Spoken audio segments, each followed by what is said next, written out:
What if I told you that the world's financial system, every loan, every currency note, every interest payment didn't happen by accident, but was a slow, silent project that replaced the economic model Allah gave humanity? A system so quiet that billions never noticed when their wealth, governments, and even the value of their daily bread slipped from their hands. How did this happen? And why does today's economy look nothing like the system of justice found in the Qur'an? Set the stage. Once, wealth meant gold, silver, trade, and real effort.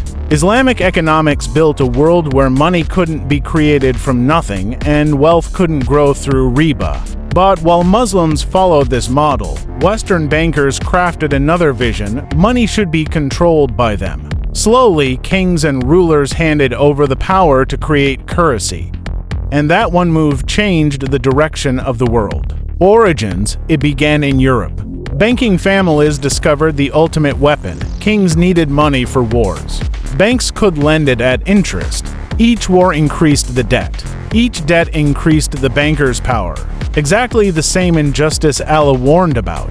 But the world ignored it. Rise of central banks, then came central banks institutions that could print money, fix interest rates, and control entire nations. From London to Washington, private groups shaped the global economy.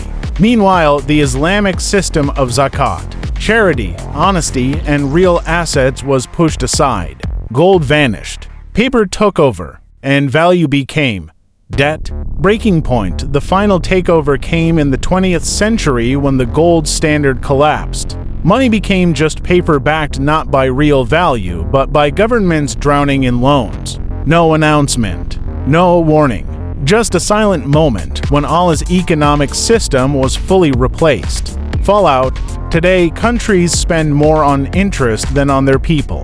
Inflation eats savings. Crises repeat. Nations remain trapped, even Muslim ones. Failed fixes: printing money, more inflation, borrowing more, deeper slavery. The world treats symptoms, never the disease. Modern parallels: global debt is now impossible to repay. Some countries spend 40% of their income only on interest, and the more money central banks create, the weaker nations become. 3 takeaways. 1. Central banks replaced real money with debt-based currency. 2. Riba has corrupted global finance exactly as the Quran warned. 3.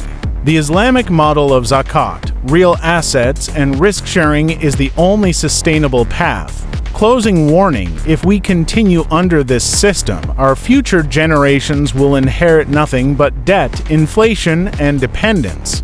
Call to action, not removed. If you want more Islamic explanations of global finance and the history behind economic injustice, subscribe, like, and share this video so the truth reaches those who need it.